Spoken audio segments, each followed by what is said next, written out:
Hi friends, welcome back to my channel. ಎಲ್ಲರೂ ಹೇಗಿದ್ದೀರಾ? Hope ನೀವೆಲ್ಲರೂ ಚೆನ್ನಾಗಿದ್ದೀರಾ ಅಂತ ಅಂದ್ಕೊತೀನಿ. ಇವತ್ತಿನ ವ್ಲಾಗ್ ಸ್ಪೆಷಲ್ ಬಂದು ನಿಮಗೆ ನನ್ನ ಸಬ್ ಟೈಟಲಲ್ಲೇ ಗೊತ್ತಾಗಿರುತ್ತೆ ಏನು ಸ್ಪೆಷಲ್ ಅಂತ. ಅಂದರೆ ನಾವು ಸಕಲೇಶ್ಪುರಕ್ಕೆ ಹೋಗಿದ್ವಿ, ಕಪಲ್ಸ್ ಟ್ರಿಪ್. ಫಸ್ಟ್ ಟೈಮ್ ನಾವು ಟ್ರಿಪ್ ಹೋಗಿರೋವಂಥ ಒಂದು ವೀಡಿಯೋನ ನಾನು ನಿಮ್ಮ ಜೊತೆ ಕೂಡ ಶೇರ್ ಮಾಡೋಣ ಅಂದ್ಬಿಟ್ಟು ಒಂದು ಮಿನಿ ವ್ಲಾಗ್ ಥರ ಕಮ್ಮಿ ಡ್ಯೂರೇಷನಲ್ಲಿ ಒಂದು ವ್ಲಾಗ್ ಮಾಡಿದ್ದೀನಿ. ಸೊ ನಿಮಗೆಲ್ಲರಿಗೂ ಇಷ್ಟ ಆಗುತ್ತೆ ಅಂತ ನಾನು ಭಾವಿಸಿದ್ದೀನಿ. ಇವಾಗ ನಾವು ಬೆಳಗ್ಗೆನೇ ಎದ್ದು ನಾವು ಫ್ರೆಶಪ್ ಎಲ್ಲ ಆಗಿ ನಾವು ಇವಾಗ ಹೊರಟಿದ್ದೀವಿ. ಸೊ ಹೋಗ್ತಾನೆ ಇಲ್ಲಿ ಕುಣಿಗಲ್ ರೋಡಲ್ಲಿ ಬ್ರೇಕ್ಫಾಸ್ಟ್ ಮಾಡೋಣ ಅಂದ್ಬಿಟ್ಟು ಸ್ಟಾಪ್ ಕೊಟ್ವಿ. ಹೆಂಗೂ ಆಲ್ಮೋಸ್ಟ್ ನಾವು ಲೇಟಾಗೇ ಹೋಗೋದು. ಇಲ್ಲಿಂದ ಸಕಲೇಶ್ಪುರಕ್ಕೆ ಹೋಗೋಕ್ಕೆ ಆಲ್ಮೋಸ್ಟ್ 1-2 ಅವರ್ಸ್ 3 ಅವರ್ಸ್ ಹಿಡಿಯುತ್ತೆ. ಸೊ ಅದಕ್ಕೂ ಮುಂಚೆ ಒಂದು ನಾಷ್ಟ ತಿನ್ಕೊಂಬಿಡೋಣ ಅಂದ್ಬಿಟ್ಟು ರೋಡ್ ಸೈಡಲ್ಲಿ ಇಲ್ಲಿ ಸ್ಟಾಪ್ ಮಾಡಿದ್ವಿ. ಇದು ಫೇಮಸ್ ಅಂತ ನನಗೂ ಗೊತ್ತಿರಲಿಲ್ಲ, ನಾನು ಕೂಡ ಫಸ್ಟ್ ಟೈಮ್ ಟ್ರೈ ಮಾಡಿದ್ದು. ಸೊ ಅದನ್ನೇ ಇಲ್ಲಿ ಮಾತಾಡಿಕೊಂಡು ತಿಂತಾಯಿದ್ದೀನಿ. ಸೊ ಸಕ್ಕತ್ತಾಗಿತ್ತು, ನನಗಂತೂ ಫುಡ್ ತುಂಬ ಇಷ್ಟ ಆಯಿತು. ನೀವು ಯಾರೆಲ್ಲ ಟ್ರೈ ಮಾಡಿಲ್ಲ ಅಂದರೆ ಸೊ ಆ ರೋಡಲ್ಲಿ ಯಾವಾಗಾದರೂ ನೀವು ಹೋಗಬೇಕಾದ್ರೆ ಖಂಡಿತ ಟ್ರೈ ಮಾಡಿ. ಹಾಗೆ ಮಾತಾಡ್ತಾ ಮಾತಾಡ್ತಾ ನಾವು ನಮ್ಮ ಡೆಸ್ಟಿನೇಷನ್ ಆಲ್ಮೋಸ್ಟ್ ರೀಚ್ ಆದ್ವಿ. ರೋಡ್ ಅಂತೂ ಸಕ್ಕತ್ತಾಗಿತ್ತು. ಬಟ್ ಅಲ್ಲಿ ಹೋಗ್ತಾ ಹೋಗ್ತಾ ನಾವು ಹೋಗಿದ್ದು ತುಂಬ ಮಳೆ ಇರೋ ಟೈಮಲ್ಲಿ, ಪೀಕ್ಸ್ ಸೀಸನ್ ಅದು. ಸೊ ಲೇಟಾಗಿ ಅಪ್ಲೋಡ್ ಮಾಡ್ತಾಯಿದ್ದೀನಿ ವೀಡಿಯೋ, ಯಾರು ಏನೋ ಅಂದ್ಕೊಬೇಡಿ. ಯಾಕಂದರೆ ನನಗೆ ಜಾಸ್ತಿ ವೀಡಿಯೋ ಮೇಲೆ ಕಾನ್ಸಂಟ್ರೇಟ್ ಮಾಡೋಕ್ಕೆ ಅಥವಾ ವೀಡಿಯೋ ಮಾಡೋದಕ್ಕೆ ಇಷ್ಟನೇ ಆಗ್ತಾಯಿಲ್ಲ. ಯಾಕಂದರೆ ಎಷ್ಟೇ ಏನೇ ಮಾಡಿ ಟ್ರೈ ಮಾಡಿದ್ರು ಯೂಟ್ಯೂಬ್ ಏನು ಕ್ಲಿಕ್ ಆಗ್ತಿಲ್ಲ ಅಂತ ಒಂದು ಬೇಜಾರಿದೆ. ಆಮೇಲೆ ಎಲ್ಲನೂ ನನಗಾಗಿದ್ದ ಪ್ರಯತ್ನ ನಾನು ಮಾಡ್ತಾಯಿದ್ದೀನಿ, ಬಟ್ ಏನು ಮಾಡೋಕ್ಕಾಗಲ್ಲ. ನೋಡೋಣ, ಹೋಪ್ ಫಾರ್ ದ ಬೆಸ್ಟ್. ಇನ್ನೂ ಟೈಮ್ ಇದೆ, ಇನ್ನೂ ಇಯರೆಲ್ಲ ಟೈಮ್ ಇದೆ. ಸೊ ಅದಕ್ಕೋಸ್ಕರ ಆರಾಮಾಗಿ ವೀಡಿಯೋ ಮಾಡೋಣ, ನೋಡೋಣ. ಮೇ ಬಿ ಒಂದಲ್ಲ ಒಂದು ದಿವಸ ಕ್ಲಿಕ್ ಆಗ್ತೀನಿ ಯೂಟ್ಯೂಬಲ್ಲಿ ಅನ್ನೋ ಒಂದು ಭರವಸೆ ಮೇಲೆ ಈ ವಿಡಿಯೋಸ್ ಎಲ್ಲ ನಾನು ಮಾಡ್ತಾಯಿದ್ದೀನಿ, ಶೇರ್ ಮಾಡ್ಕೊತಾ ಇದ್ದೀನಿ. ಸ್ವಲ್ಪ ಲೇಟ್ ಆಗ್ಬೋದು, ಯಾಕಂದರೆ ಎಡಿಟಿಂಗ್ ಎಲ್ಲ ನಮ್ಗೆ ಬರೋಲ್ಲ. ಆಮೇಲೆ ಎಲ್ಲ ಇವಾಗ ಕಲ್ತ್ಕೊತಾ ಇರೋದು. ಬಟ್ ಇನ್ನೂ ನಾನು ಪ್ರಾಪರಾಗಿ ಕಲ್ತಿಲ್ಲ. ವಾಯ್ಸ್ ಓವರ್ ಕೊಡೋದು, ಸ್ವಲ್ಪ ಮಾತಾಡೋದು ಎಲ್ಲ ಒಂಚೂರು ಭಯ ಥರ ಇರುತ್ತೆ. So let's hope for the best. ಇವಾಗ ಫೈನಲಿ ರೀಚ್ ಆದ್ವಿ ಸ್ಟೋನ್ ವ್ಯಾಲಿ ರೆಸಾರ್ಟು. ಇದು ಡೆಡ್ ಎಂಡಲ್ಲಿರೋದು ರೆಸಾರ್ಟು. ಅಲ್ಲಿ ನಾವು ಹೋಗಿದ್ದ ಪ್ಲೇಸಲ್ಲಿ ಆ ರೋಡ್ ಫುಲ್ 102 ರೆಸಾರ್ಟ್ಸ್ ಇದೆ. So this is the last resort ನಾವು ರೀಚ್ ಆಗಿರೋದು. ಅದ್ರ ಮುಂದೆ ಒಂದು ರೆಸಾರ್ಟ್ ಇದೆ, ಬಟ್ ಅದು ಕ್ಲೋಸ್ ಆಗಿದೆ. ನಿಮ್ಗೆ ಅದನ್ನು ಕೂಡ ಶೇರ್ ಮಾಡೋಕ್ಕಾದ್ರೆ ಶೇರ್ ಮಾಡ್ತೀನಿ. ನಾವು ಇವಾಗ ಎಂಟರ್ ಆದ್ವಿ. ಸಖತ್ತಾಗಿತ್ತು ವೈಬೆಲ್ಲ ಅಂತೂ, ನನಗಂತೂ ಸಖತ್ ಇಷ್ಟ ಆಯಿತು. ಪೀಸ್ ಆಗಿತ್ತು. ಇಲ್ಲಿ ಒಳಗಡೆ ಹೋಗಿದ್ದು ನಾವು ಇದ್ದಿದ್ದು 2 ಫ್ಯಾಮ್ಲಿ, ಯಾಕಂದರೆ ನಾವು ಹೋಗಿದ್ದು ಫ್ರೈಡೇ ಹೋಗಿದ್ರಿಂದ ಯಾರೂ ಇರಲಿಲ್ಲ. ಆಲ್ಮೋಸ್ಟ್ ಎಲ್ಲರೂ ಸ್ಯಾಟರ್ಡೆ ಸಂಡೇ ವೀಕೆಂಡ್ಸ್ ಆ ಥರ ಬರ್ತಾರೆ. ನಾವು ಫ್ರೈಡೇ ಹೋಗಿದ್ದ ಕಾರಣ ಅಲ್ಲಿ ಜಾಸ್ತಿ ಜನ ಇರಲಿಲ್ಲ. ಆಮೇಲೆ ಫಸ್ಟ್ ಟೈಮ್ ಬರೀ 2 ಫ್ಯಾಮಿಲಿ ಇತ್ತಂತೆ. ಇಲ್ಲಿ ಯಾವಾಗಲೂ ಕ್ರೌಡ್ ಇರುತ್ತಂತೆ ಆಲ್ಮೋಸ್ಟ್. ಬಟ್ ನಾವು ಹೋದಾಗ ಸದ್ಯ ಬಿಡಿ ಪೀಸ್ಫುಲ್ ಆಗಿತ್ತು. 2 ಫ್ಯಾಮಿಲೀಸ್ ಇತ್ತು, ನಾವು ಮತ್ತು ಇನ್ನೊಂದು ಫ್ಯಾಮಿಲಿ ಅಪ್ಪ ಅಮ್ಮ ಮಗಳು ಮತ್ತು ಅವ್ರ ಪಾಪು ಬಂದಿದ್ದರು. ಸೊ ಇವಾಗ ನಾವು ರೀಚ್ ಆಗಿದ್ದೀವಿ. ಇಲ್ಲಿ ನಾವು ಹೋಗಿದ ತಕ್ಷಣ ನಾವೇನು ಬುಕ್ ಮಾಡಿರ್ತೀವೋ ಅದನ್ನೆಲ್ಲ ಪ್ರೊಸೀಜರ್ ಮುಗಿಸ್ಕೊಂಡು ಅಲ್ಲಿ ಕಾರ್ ನಿಲ್ಲಿಸಿರ್ತೀವಲ್ಲ, ಅಲ್ಲಿಂದ ನಮ್ಮ ಬ್ಯಾಗ್ ಎತ್ಕೊಂಡು ಹೋಗೋಕ್ಕೆ ಅಂತಲೇ ಒಬ್ಬರು ಬರ್ತಾರೆ. ಪಾಪ ಕರ್ಕೊಂಡೋಗಿ ನಮಗೆ ರೂಮ್ಸ್ ಎಲ್ಲ ತೋರಿಸಿ ಎಲ್ಲನೂ ಗೈಡ್ ಮಾಡಿ. ಇದೆ ನೋಡಿ ನಮ್ಮ ರೂಮ್ ಒಂದು ಸಿಂಪಲ್ ರೂಮ್. ಇದು ಕಪಲ್ಸ್ಗೆ ಅಂತ ಅಷ್ಟೇ ಇದು ಇರೋದು ರೂಮು. ಇನ್ನೂ ಬೇರೆ ಬೇರೆ ರೂಮ್ಸ್ ಇದೆ, ಅದೆಲ್ಲ ದೊಡ್ಡ ರೂಮು. ಸೊ ನಾವು ಈ ಕಪಲ್ಸ್ ರೂಮ್ ಮಾಡಿದ್ವಿ. ಸಖತ್ತಾಗಿ ಟ್ರೀಟ್ ಮಾಡ್ತಾರೆ, ನನಗಂತೂ ಹೆವಿ ಇಷ್ಟ ಆಯಿತು. ಹೋಗಿದ ತಕ್ಷಣ ನಾವು ಒಂದು ಊಟಕ್ಕೆ ಅಂತ ನಿಂತ್ಕೊಂಡ್ವಿ. ಯಾಕಂದರೆ ನಮ್ಮ ಟೈಮ್ ಆಲ್ಮೋಸ್ಟ್ 3 o'clock ಆಗಿಬಿಟ್ಟಿತ್ತು. ನಾವು ಲೇಟಾಗಿ ಕಾರ್ ಓಡಿಸ್ಕೊಂಡು ಹೋಗಿದ್ದ ಕಾರಣ ಲೇಟ್ ಆಗಿತ್ತು. ಯಾಕಂದರೆ ನಾನು ಸ್ವಲ್ಪ ದೂರ ಕಾರ್ ಓಡಿಸಿದೆ, ಅದಕ್ಕೋಸ್ಕರ ಲೇಟ್ ಆಯಿತು. ಅದಾದಮೇಲೆ ಇಲ್ಲಿ ನಾವು ಊಟಕ್ಕೆ ಕೂತ್ಕೊಂಡ್ವಿ. ಊಟ ತುಂಬ ಆಪ್ಷನ್ಸ್ ಇತ್ತು. ವೆಜ್ಜಲ್ಲಿ ನಾವು ನಾನ್ ವೆಜ್ ತಿಂದ್ವಿ. ನಾನ್ ವೆಜ್ಜಲ್ಲೂ ನಮಗೇನು ಬೇಕು ಅಂತ ಕೇಳಿ, ಯಾಕಂದರೆ ನಾವು ಒಂದೇ ಫ್ಯಾಮಿಲಿ ನಾನ್ ವೆಜ್ ತಿನ್ನೋ ಕಾರಣ ನಮಗೇನು ಬೇಕು ಅಂತ ನಮಗೆ ಮಾಡಿಕೊಟ್ರು. ಇಲ್ಲಿ ನೋಡಿ ನನ್ನ ಹಸ್ಬೆಂಡ್ಗೆ ಏನಂತ ಹೇಳ್ತಾ ಇದ್ದೀನಿ, ಟಾರ್ಚರ್ ಕೊಡ್ತಿದ್ದಾರೆ. ಯಾಕಂದರೆ ಅದು ಆಲ್ಮೋಸ್ಟ್ ಈವ್ನಿಂಗ್ ಆಗಿತ್ತು, ಆವಾಗ ಸ್ವಿಮ್ಮಿಂಗ್ ಪೂಲ್ಗೆ ಹೋಗೋಣ ಅಂತ ಇದು ಮಾಡಿದ್ರು. ಸೊ ಅದೇ ಮಾತಾಡಿಕೊಂಡು ಅದಾದಮೇಲೆ ಒನ್ ಅವರ್ ಏನೋ ನಾವು ಸ್ವಿಮ್ಮಿಂಗ್ ಪೂಲಲ್ಲಿ ಟೈಮ್ ಸ್ಪೆಂಡ್ ಮಾಡಿದ್ವಿ. ಆಲ್ಮೋಸ್ಟ್ 4 o'clock to 5 o'clock ಏನೋ ನಾವು ಬಿಟ್ವಿ ಸ್ವಿಮ್ಮಿಂಗ್ ಪೂಲಲ್ಲಿ ಟೈಮ್ ಸ್ಪೆಂಡ್ ಮಾಡಿದ್ವಿ. ಹೀಗೆ ಅದಾದಮೇಲೆ ಇಲ್ಲಿ ನಾನು ತಿರ್ಗಾ ಫ್ರೆಶ್ ಅಪ್ ಆಗಿ ಡ್ರೆಸ್ ಎಲ್ಲ ಚೇಂಜ್ ಮಾಡಿಕೊಂಡು ಆಚೆ ಬಂದ್ವಿ. ಬಟ್ ನಾವು ಆಚೆ ಬಂದಾಗ ನಮಗೆ ಗೊತ್ತಿರಲಿಲ್ಲ ಟ್ರಕ್ಕಿಂಗ್ ಹೋಗ್ತೀವಿ ಅಂತ. ಆಮೇಲೆ ಅವ್ರು ಹೇಳಿದ್ರು ಟ್ರಕ್ಕಿಂಗ್ಗೆ ಅಂತ. ಸೊ ನಾನು ಯಾವ ಬಟ್ಟೆ ಹಾಕ್ಕೊಂಡಿದ್ದು ಅದರಲ್ಲೇ ಹೋಗಿದ್ದೀನಿ ಟ್ರಕ್ಕಿಂಗಿಗೆ.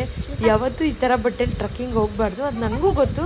ನಾನೇನು ಅಂದ್ಕೊಂಡಿದ್ದೆ ಸ್ವಲ್ಪ ದೂರ ಇರುತ್ತೆ ಅಲ್ವಾ, ಏನಿಲ್ಲೇನು ಆ ಥರ ಎಲ್ಲ ಬೆಟ್ಟ ಎಲ್ಲ ಇಲ್ವಲ್ಲ ಅಂದ್ಬಿಟ್ಟು ಟ್ರಕ್ಕಿಂಗಿಗೆ ಅಂದ್ಬಿಟ್ಟು ಹಂಗೆ ನಾರ್ಮಲಾಗೆ ಹೋದೆ. ಬಟ್ ಹೋಗ್ತಾ ಹೋಗ್ತಾ ಗೊತ್ತಾಯಿತು ನಾವು ಟ್ರಕ್ಕಿಂಗ್ ವೇರೇ ಹಾಕ್ಕೊಂಡು ಹೋದ್ರೇ ಸಕ್ಕತ್ತಾಗಿ ಇರುತ್ತೆ ಅಂತ. ಬಟ್ ನನಗೇನು ಕಂಫರ್ಟ್ ಆಗಿತ್ತು, ಈ ಬಟ್ಟೆನೂ ತುಂಬ ಕಂಫರ್ಟ್ ಆಗಿತ್ತು. ಬಟ್ ಅಲ್ಲೆಲ್ಲ ಜಿಗಣೆ ಕಾಟ ಇರೋ ಕಾರಣ ಈ ಥರ ಬಟ್ಟೆ ಹಾಕ್ಕೊಂಡು ಹೋಗ್ಬಾರ್ದು. ಬಟ್ ನನಗೇನು ಫಸ್ಟೇ ಒಂದು ಐಡಿಯಾ ಉಪಯೋಗಿಸಿದೆ ಅಂದರೆ ನಾನು ಕಾಲಿಗೆಲ್ಲ ಡೆಟಾಯ್ಲ್ ಹಚ್ಕೊಂಡು ಹೋಗಿದ್ದೆ. ಸೊ ನನಗೆ ಯಾವುದೇ ಜಿಗಣೆ ಕಚ್ಚಿಲ್ಲ. ಅಷ್ಟು ಜಿಗಣೆ ಇದ್ದರೂ ಅಲ್ಲೊಂದು ಜಿಗಣೆನೂ ನನಗೆ ಕಚ್ಚಿಲ್ಲ. ಇಲ್ಲಿ ನಮ್ಮನ್ನ ಗೈಡ್ ಮಾಡಿಕೊಂಡು ಒಬ್ಬರು ಕರ್ಕೊಂಡು ಹೋಗ್ತಾರೆ. ಸೊ ನಮಗೆ ಎಲ್ಲನೂ ಪ್ರಿಪೇರ್ ಆಗಿರ್ತಾರೆ. ನಮಗೇನಾದರೂ ಇವಾಗ ಜಿಗಣೆ ಕಚ್ಚಿದ್ರೆ ಅವ್ರ ಹತ್ರ ಡೆಟಾಯ್ಲು, ಬ್ಯಾಂಡ್ಸು ಏನೇನು ಬೇಕೋ ಅವ್ರು ಎಲ್ಲ ರೀತಿಯೂ ಪ್ರಿಪೇರ್ ಆಗಿರ್ತಾರೆ. ಗೊತ್ತಿರುತ್ತಲ್ವ ಅವ್ರಿಗೆ ಸೇಫ್ಟಿ ಎಲ್ಲನೂ ಇರುತ್ತೆ. ಸೊ ನಾನಿಲ್ಲಿ ಹತ್ಕೊಂಡು ಹೋಗ್ತಾಯಿದ್ದೀನಿ. ನೋಡಿ, ನಾವಿಲ್ಲಿ ಹತ್ಕೊಂಡು ಹೋಗೋ ದಾರಿಯಲ್ಲೇ ನಮಗೆ ಜಿಗಣೆಗಳು ಸಿಗುತ್ತೆ, ತುಂಬ ಜಿಗಣೆ ಇರುತ್ತೆ. ಹೋಗ್ತಾ ಹೋಗ್ತಾ ಹೋಗ್ತಾ ಹೋಗ್ತಾ ಫುಲ್ ಫಾಗು, ಏನೂ ಕಾಣಿಸಲ್ಲ. ಬಟ್ ವ್ಯೂ ಅಂತೂ ಸಕ್ಕತ್ತಾಗಿರುತ್ತೆ. ಬಟ್ ಹೋಗ್ಬೇಕಾದ್ರೆ ಸ್ವಲ್ಪ ಕಷ್ಟ ಆಗುತ್ತೆ, ಹತ್ತಕ್ಕೆ ಸ್ವಲ್ಪ ಕಷ್ಟ. ಬಟ್ ಲಾಸ್ಟಲ್ಲಿ ವ್ಯೂ ಸಿಗುತ್ತಲ್ಲ, ಅದಂತೂ ಸೊ ಪೀಸ್ಫುಲ್ ಅನಿಸುತ್ತೆ. ಅದಕ್ಕೆ ಇಲ್ಲೊಂದು ವಿಡಿಯೋ ಇರಲಿ ನಿಮ್ಮ ಜೊತೆನೂ ಶೇರ್ ಮಾಡ್ದಂಗೆ ಇರುತ್ತೆ ಅಂದ್ಬಿಟ್ಟು ಶೇರ್ ಮಾಡಿದ್ವಿ. ನೋಡಿ, ಇಲ್ಲಿ ನಾನು ಹೇಳಿದ್ನಲ್ಲ ಇನ್ನೊಂದು ಫ್ಯಾಮಿಲಿ. ಸೊ ಇದೇ ಪಾಪುಗೆ ಶೂ ಹಾಕ್ಕೊಂಡು ಪ್ಯಾಂಟೆಲ್ಲ ಈ ಥರ ಹಾಕ್ಕೊಂಡಿದ್ರು ಅವನಿಗೆ ಜಿಗಣೆ ಒಳಗಡೆ ಕಾಲೊಳಗಡೆ ಹೋಗಿ ಕಚ್ಚಿತ್ತು. ಸೊ ಅದಕ್ಕೆ ಅವ್ನ ರಕ್ತ ತುಂಬ ಬರ್ತಾಯಿತ್ತು. ಅವನಿಗೆ ಸ್ವಲ್ಪ ಬ್ಯಾಂಡೇಜ್ ಎಲ್ಲ ಮಾಡಿದ್ರು. ಅದಾದಮೇಲೆ ಇಲ್ಲಿ ಮಳೆ ಸ್ಟಾರ್ಟ್ ಆಯಿತು. ಅದಕ್ಕೆ ಇಲ್ಲಿ ನನ್ನ ಹಸ್ಬೆಂಡ್ ನನಗೆ ಕವರೆಲ್ಲ ಹಾಕ್ತಾಯಿದ್ದಾರೆ. ನೋಡಿ, ಈ ಥರ ಕವರು ಅವರೇ ನಮಗೆ ಸೇಫ್ಟಿಗೆ ಅಂದ್ಬಿಟ್ಟು ಎಲ್ಲನೂ ತೊಗೊಂಡಿರ್ತಾರೆ. ನಾವೇನೂ ತೊಗೊಂಡೋಗಿರಲಿಲ್ಲ. ವಾಟರ್ ಕೂಡ ಅವರೇ ಕೊಡ್ತಾರೆ. ಅದಾದಮೇಲೆ ಇಲ್ಲಿ ನಾವು ಬಂದ್ವಿ ಕೆಳಗಡೆ. ಇಲ್ಲಿ ನಾನು ಇವಾಗ ಒಂದು ಹುಳ ತೋರಿಸ್ತಿದ್ನಲ್ಲ, ಇದ್ದೇ ಫುಲ್ಲು ಸೌಂಡ್ ಮಾಡುತ್ತೆ. ಈ ರೆಸಾರ್ಟ್ ಅಂತಲ್ಲ, ಈ ಸಕಲೇಶ್ಪುರ ಸ್ಟಾರ್ಟ್ ಆಗ್ತೀವಲ್ಲ ಒಳಗಡೆ ಹೋಗೋದಕ್ಕೆ, ಅಲ್ಲಿ ಫುಲ್ಲು ಇದೇ ಸೌಂಡ್ ಇರುತ್ತೆ. ಎಲ್ಲನೂ ಫುಲ್ ಸೌಂಡ್, ಬರೀ ಇದೆ ಹುಳ. ಅದು ಚಿಕ್ಕ ಹುಳ ಅಷ್ಟು ಸೌಂಡ್ ಮಾಡುತ್ತೆ. ಇಲ್ಲಿ ನಮ್ಗೆ ಇರಿಟೇಟ್ ಆಗಿಬಿಟ್ಟಿತ್ತು ಆ ಸೌಂಡಿಗೆ. ಸೊ ನಾವು ಇವಾಗ ಬೆಟ್ಟದ ಮೇಲೆಲ್ಲ ಹೋಗಿ ಫೋಟೋಶೂಟ್ ಎಲ್ಲ ಮಾಡಿಕೊಂಡು ವೀಡಿಯೋಸ್ ಎಲ್ಲ ತಕ್ಕೊಂಡು ಒಳ್ಳೆ ಸಖತ್ತಾಗಿತ್ತು ಟ್ರಕ್ಕಿಂಗ್ ಅಂತೂ. ಎಲ್ಲ ಮುಗಿಸ್ಕೊಂಡು ಕೆಳಗಡೆ ಬಂದು ಸ್ನ್ಯಾಕ್ಸ್ಗೆ ಅಂತ ನಮಗೆ ಕಾಫಿ, ಟೀ, ಸಮೋಸ ಎಲ್ಲನೂ ಕೊಡ್ತಾರೆ. ಬಜ್ಜಿ ನಾವೇನು ಕೇಳ್ತೀವೋ ಅದನ್ನು ಪ್ರೊವೈಡ್ ಮಾಡ್ತಾರೆ. ಅದಾದ ಮೇಲೆ ಸ್ವಲ್ಪ ಹೊತ್ತು ರೆಸ್ಟ್ ಮಾಡಿ ಊಟಕ್ಕೆ ಅಂತ ನಮ್ಮನ್ನ ಕರೆದ್ರು. ಸೊ ಇಲ್ಲಿ ಇವಾಗ ನೋಡಿಸ್ತಾ ಇದ್ದೀನಿ ನೋಡಿ, ಫುಲ್ ಫಾಗ್. ಇದು ಅರೌಂಡ್ 6:30-7ಗೆ ಇಷ್ಟು ಫಾಗ್ ಇರುತ್ತೆ ಅಂದರೆ ನೀವೇ ಯೋಚನೆ ಮಾಡಿ. ಇನ್ನೂ ರಾತ್ರಿ ಆಗ್ತಾ ಇನ್ನೂ ಎಷ್ಟು ಫಾಗ್ ಇರುತ್ತೆ ಅಂತೂ ಸಕ್ಕತ್ತಾಗಿತ್ತು ಮಾತ್ರ. ಅದಾದಮೇಲೆ ಒಂದು DJ ಎಲ್ಲ ಮಾಡಿಕೊಂಡು ಎಂಜಾಯ್ ಮಾಡಿಕೊಂಡು ನಾವು ನಿದ್ದೆ ಮಾಡಿದ್ವಿ. ಇದು ನೆಕ್ಸ್ಟ್ ಡೇ ಮಾರ್ನಿಂಗ್. ಸೊ ಸಕ್ಕತ್ತಾಗಿತ್ತು ಬ್ರೇಕ್ಫಾಸ್ಟ್ ಅಂತೂ. ನಾನಂತೂ ಶಾವ್ಗೆ ಅಂತೂ 2 ಸತಿ ಹಾಕ್ಸ್ಕೊತಿದ್ದೀನಿ.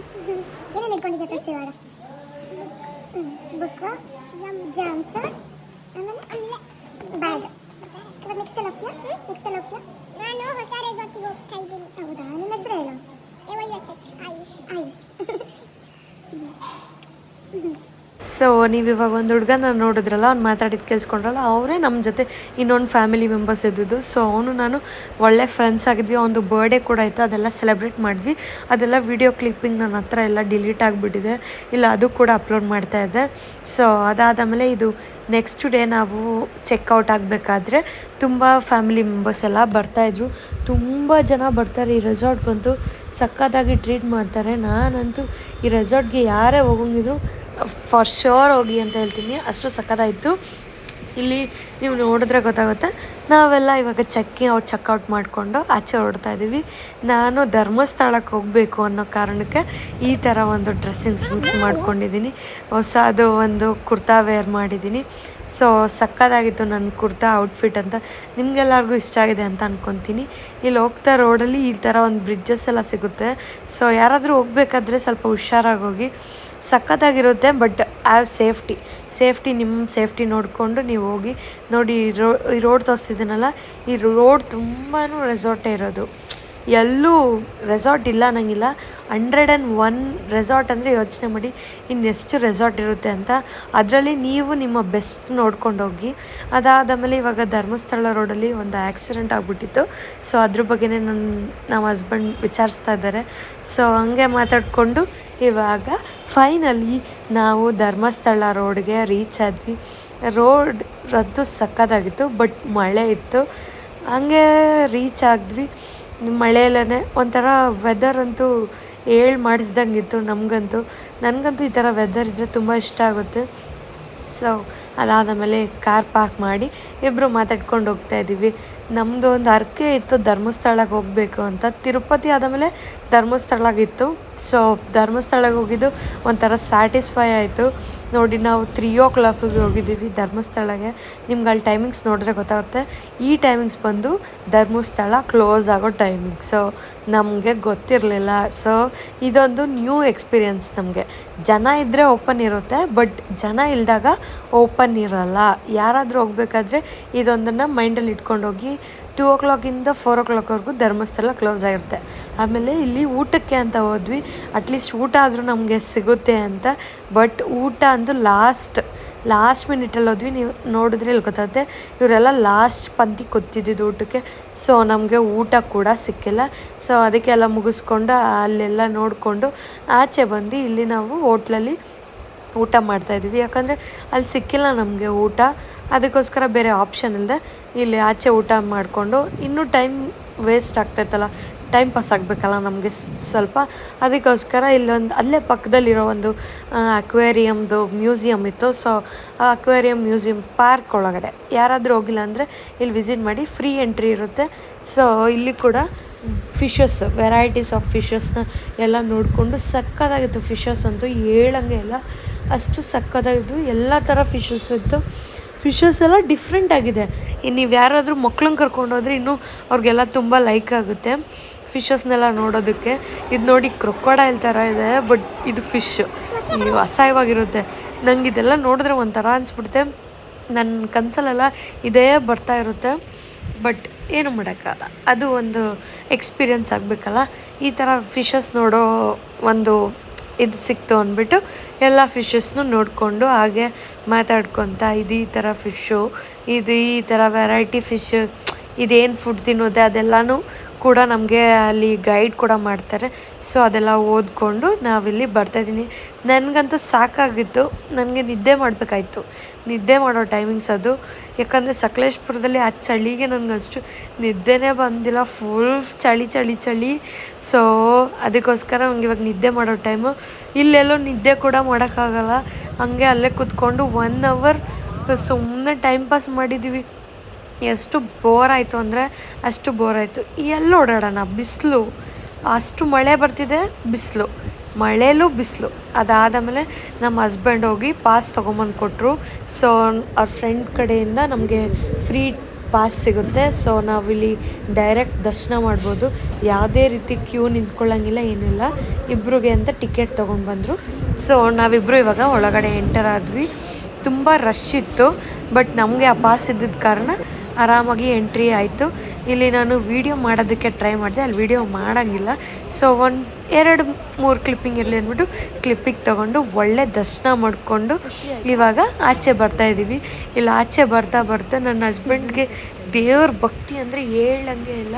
ಇಷ್ಟೊತ್ತು ದೇವಸ್ಥಾನದಲ್ಲೇ ಇದ್ವಿ, ತಿರ್ಗಾ ಆಚೆ ಬರ್ಬೇಕಾದ್ರೆ ತಿರ್ಗಾ ಕೈ ಮುಗ್ದು ಅದು ಅವ್ರವ್ರ ಭಕ್ತಿ ಅಲ್ವಾ, ಹೇಳಂಗಿಲ್ಲ. ನಾನೇನು ಹೇಳಂಗಿಲ್ಲ, ಕಮೆಂಟ್ಸ್ ಮಾಡೋಂಗಿಲ್ಲ. ಸೊ ಅವ್ರ ಭಕ್ತಿ ಅದು.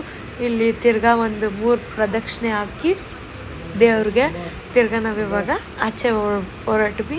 ಸೂಪರಾಗಿ ನಮಗೆ ದರ್ಶನ ಆಯಿತು, ಪೀಸ್ಫುಲ್ಲಾಗಿ. ಆದರೆ ಹೆವಿ ಮಳೆ ಇತ್ತು. ಇಲ್ಲಿ ನಿಮ್ಗೇನು ಅಷ್ಟು ಗೊತ್ತಾಗಿಲ್ಲ, ಬಟ್ ನಾವು ವಾಪಸ್ ಬರಬೇಕಾದ್ರೆ ಅಷ್ಟು ಮಳೆ ಈ ನಾವು ಅಂದ್ಕೊಂಡೇ ಇರಲಿಲ್ಲ. ನೀವು ಟಿ ವಿಲೆಲ್ಲ ಅನೌನ್ಸ್ ಆಗಿತ್ತು ಆ ಟೈಮಲ್ಲಿ, ನಾವು ಅದೇ ಟೈಮಲ್ಲೇ ಹೋಗ್ಬಿಟ್ಟಿದ್ದೀವಿ, ನಮಗೆ ಗೊತ್ತಾಗಿದೆ. ಬಟ್ ಏನು ಮಾಡೋಕ್ಕಾಗಲ್ಲ, ದೇವರು ಇದ್ದಾರೆ ನಮ್ಮ ಕಡೆ, ಚೆನ್ನಾಗಿ ದರ್ಶನ ಆಯಿತು. ಬಟ್ ಸ್ವಲ್ಪ ಮಳೆ ಏನು ಮಾಡೋಕ್ಕಾಗಲ್ಲ. ರೋಡೆಲ್ಲ ಒಂದು ಅಷ್ಟು ಹಾಳಾಗಿತ್ತು, ಗುಡ್ಡ ಕುಸಿತ ಆಗಿತ್ತು. ನಿಮಗೆ ಟಿ ವಿಯಲ್ಲಿ ನೋಡಿದರೆ ಗೊತ್ತಾಗಿರುತ್ತೆ. ಆ ಟೈಮಲ್ಲೇ ನಾವು ಹೋಗಿದ್ದೀವಿ. ಬಟ್ ಏನು ಮಾಡೋಕ್ಕಲ್ಲ, ಅಡ್ಜಸ್ಟ್ ಮಾಡಿಕೊಂಡು ಸೊ ಅದಾದ ಮೇಲೆ ಇವಾಗ ವಾಪಸ್ಸು ಬೆಂಗಳೂರು ಕಡೆಗೆ ಹೊರಟ್ವಿ. ಅದೇ ಟೈಮ್ಗೆ ನಮ್ಮ ಪೆಟ್ರೋಲ್ ಖಾಲಿ ಆಗಿಬಿಡ್ತು. ಪೆಟ್ರೋಲ್ ಎಷ್ಟೇ ಹಾಕ್ಸ್ಕೊಂಡಿದ್ರು ಪೆಟ್ರೋಲ್ ಖಾಲಿ ಆಗುತ್ತೆ ಅನ್ನೋದಕ್ಕೆ ಇದೇ ಒಂದು ಕಾರಣ. ಸೊ ತಿರ್ಗಾ ಫುಲ್ ಟ್ಯಾಂಕ್ ಮಾಡಿಸ್ಕೊಂಡು ಧರ್ಮಸ್ಥಳ ರೋಡಲ್ಲೇ ನಾವು ಇವಾಗ ಹೊರಟ್ವಿ ಮನೆ ಕಡೆಗೆ. ಅದಾದ ಮೇಲೆ ಮನೆ ಕಡೆ ಹೊರಡ್ಬೇಕಾದ್ರೆ ಇನ್ನೇನು ಹಿಂಗೆ ಸೌತಡ್ಕ ಹೋಗೇ ಹೋಗ್ತೀವಿ ನಾವು. ಈ ರೋಡಲ್ಲಿ ಧರ್ಮಸ್ಥಳ ಬಂದಾಗೆಲ್ಲ ಆಲ್ಮೋಸ್ಟ್ ಈ ರೋಡಲ್ಲಿ ನಾವು ಸೌತಡ್ಕಗೆ ಹೋಗೇ ಹೋಗ್ತೀವಿ. ಫಸ್ಟ್ ಫೇಮಸ್ ಆಗಿದ್ದಕ್ಕೂ ಮುಂಚೆಯಿಂದನೂ ನಾವು ಈ ದೇವಸ್ಥಾನನ ನೋಡಿದ್ದೀವಿ. ಇವಾಗ ತುಂಬ ಫೇಮಸ್ ಆಗಿದೆ ದೇವಸ್ಥಾನ, ಸಕ್ಕತ್ತಾಗಿರುತ್ತೆ, ಪೀಸ್ಫುಲ್ಲಾಗಿ. ನಾವು ಏನೇ ಅಂದ್ಕೊಂಡ್ರು ಆಗುತ್ತೆ ಅಂತ ನನಗೂ ಕೂಡ ಎಕ್ಸ್ಪೀರಿಯೆನ್ಸ್ ಆಗಿದೆ. ಸೊ ನೀವು ಯಾರೆಲ್ಲ ಈ ದೇವಸ್ಥಾನಕ್ಕೆ ಹೋಗಿಲ್ಲ ವಿಸಿಟ್ ಮಾಡಿ, ಏನಾದರೂ ಹರಕೆ ಮಾಡ್ಕೊಳ್ಳಿ, ಫಾರ್ ಶ್ಯೂರ್ ಆಗೇ ಆಗುತ್ತೆ, ಅದೊಂದು ಬಿಲೀಫ್. ಆಮೇಲೆ ಇಲ್ಲಿ ನೋಡಿ ಮಳೆ ಬಂದಿತ್ತು, ಬಟ್ ಇಲ್ಲಿ ದೀಪ ಮಾತ್ರ ಎನಿ ಟೈಮ್ ಉರಿತಾನೆ ಇರುತ್ತೆ, ಅದೇ ಈ ದೇವಸ್ಥಾನ ಸ್ಪೆಷಲ್.